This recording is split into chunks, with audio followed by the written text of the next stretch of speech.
I'm here to talk about success, right?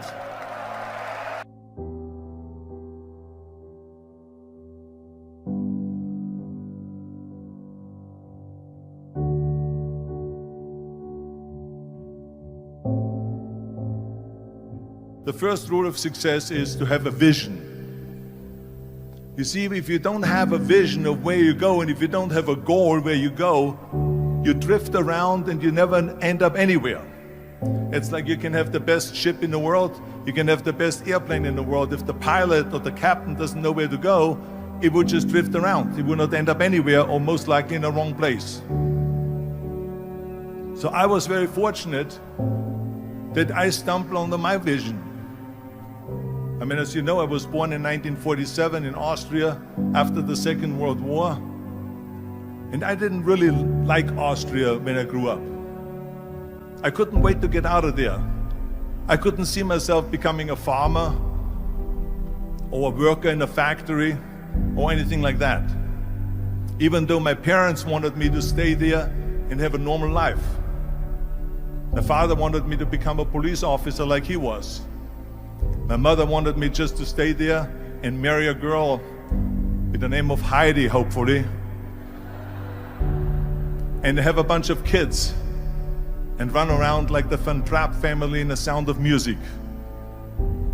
But that was their vision, not mine. My vision was totally different. I felt that I was born for something special, for something unique, for something big. You know how great it felt that I knew where I was going? Imagine the majority of people don't know where they're going. When you have a goal, when you have a vision, everything becomes easy. Because remember that in America, for instance, when you study, you will see the percentage of people that like their jobs. 74% hate their job in America. Now, there is not much different when you come to Europe. The majority of people don't like what they're doing because they're really not doing it because they didn't have a goal and they followed this goal. They just aimlessly drift around, and then all of a sudden there's a job opening, so they get that job because you have to work. But then when you work, it's a chore. It's work. It's not fun. So if you think about, only a quarter of the people really enjoy what they're doing in life. That is unbelievable if you think about it. So I felt so blessed that I knew what I was doing. It's like a medical student that studies and knows he wants to become a doctor. You know where to go. So I knew where to go. So people always ask me, when they saw me in the gym in the pumping iron days, they say, why is it that you're working out so hard? 5 hours a day, 6 hours a day, and you have always a smile on your face.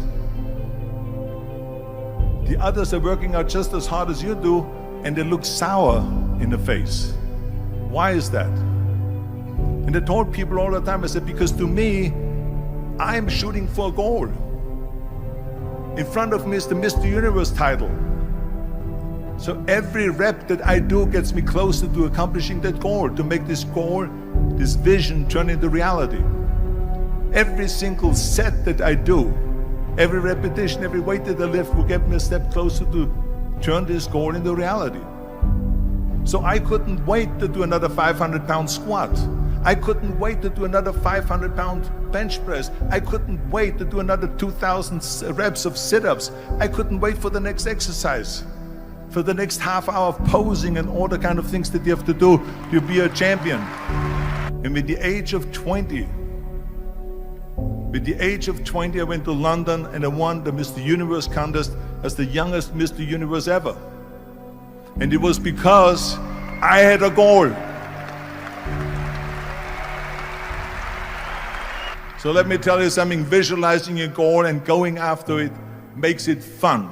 You got to have a purpose no matter what you do in life. You got to have a purpose. So that's rule number one, have a vision. Rule number two is, don't listen to the naysayers.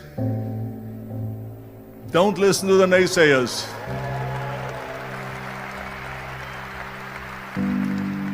Everything I ever did, the thing that I heard out of people's mouth was, that's impossible. that can't be done or no. So whenever someone said to me, it can't be done, I heard it can be done. When they said no, I heard yes. And when they said it's impossible, I heard it is possible. I'm a strong believer of what Nelson Mandela said, that everything is always impossible until someone does it. Well, I'm going to be the one, I said to myself, I'm going to do it and I'm going to show it to them. Maybe it has never been done before. That's perfectly fine with me. But I'm going to do it. And I did not listen to the naysayers. The next thing, the third point that I'm going to make to you is, before we sit down with Jürgen and talk about the rest of the three, is work your ass off. There is no magic pill.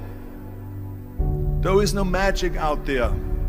You cannot get around. You have to work and work and work. And it drives me crazy when people say that they don't have enough time to go to the gym for 45 minutes a day and work out. Or to do something for 45 minutes to an hour a day to improve. If it is physically improve or if it is mentally to improve. Imagine you read 1 hour a day about history. How much you will learn after 365 hours in 1 year. Think about if you study about the history of musicians, of composers, how much you would know. Imagine if you would work on a business, on some business that you want to develop every day for an hour. Imagine how further along you will go and get. So it drives me nuts because when people say we don't have the time, we have 24 hours a day. We sleep 6 hours a day, so that gives you still 18 hours. And there's someone shaking their head out here in front. They say probably, I don't sleep 6 hours, I sleep 8 hours, right? Or just sleep faster.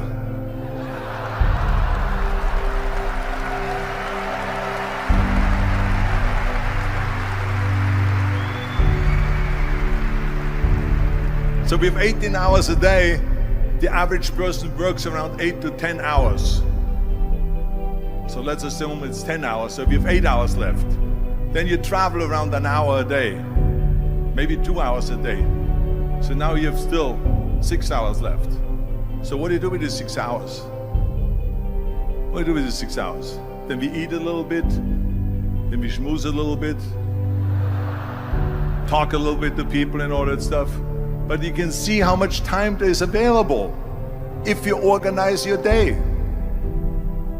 So you got to work hard. I mean, let me tell you something. When I went to America, I went to college. I went and worked out 5 hours a day. And I was working on construction. Because in those days in bodybuilding, there was no money. I didn't have the money for food supplements or anything. So I had to go to work. So I worked on construction. I went to college. I worked out in the gym, and at night from 8 o'clock at night to 12 midnight, I went to acting class 4 times a week. So I did all of that. There was not one single minute that I wasted. I became very friendly with Muhammad Ali in the 70s. And Muhammad Ali worked his butt off. And I saw it firsthand. And I remember that there was a sports writer that was there in the gym when he was working out and he was doing sit-ups. And they asked him, how many sit-ups do you do? And he said, I don't start counting until it hurts. Now think about that. He doesn't start counting his sit-ups until he feels pain. That's when he starts counting. That is working hard. And so you can't get around the hard work. It doesn't matter who it is. As a matter of fact, I believe what Ted Turner said, work like hell and advertise.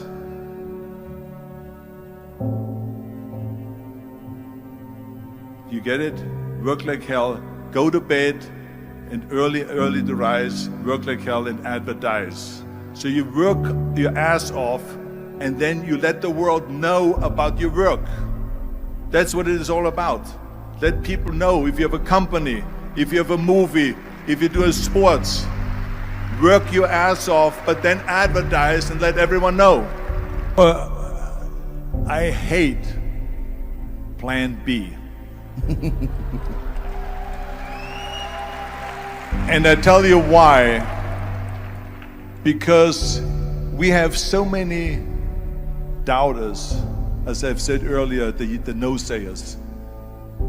We have so many of those people that say no and you can't do it, it's impossible. That is okay because we just turn off, as I said earlier, and we listen and we hear the no being a yes. You can't do it, you can do it, and all of that. So that is possible to do that amongst all the negative people around you. But when you start doubting yourself, that's very dangerous. Because now what you're basically saying is that if my plan doesn't work, I have a fallback plan, I have a plan B. And that means that you start thinking about plan B, and every thought that you put into plan B, you're taking away now that thought and that energy from plan A.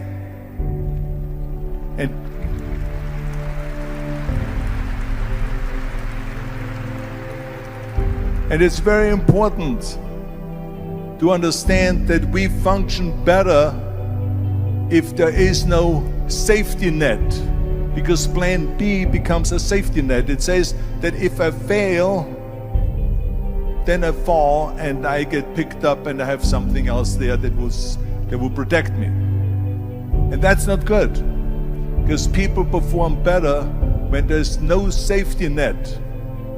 People perform better in sports and everything else if you don't have a plan B. To me, it is very dangerous to have a plan B, because you're cutting yourself off from the chance of really succeeding. And the reason, one of the main reasons why people want to have a plan B is because they are worried about failing. What is if I fail, then I don't have anything else? Well, let me tell you something, don't be afraid of failing, because there's nothing wrong with failing. You have to fail in order to climb that ladder. There's no one that doesn't fail. We all fail.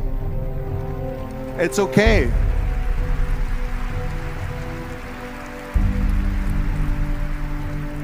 What is not okay is that when you fail, you stay down. Whoever stays down is a loser. And winners will fail and get up, fail and get up, fail and get up. You always get up. That is a winner. That is a winner. Hey, we all lose. We all have losses. This is okay. And this is why I say don't be worried about losing, because when you're afraid of losing, then you get frozen. You get stiff. You're not relaxed. You got to be, in order to perform well in anything, if it's in boxing or if it is on your job or with your thinking, is only happening when you relax.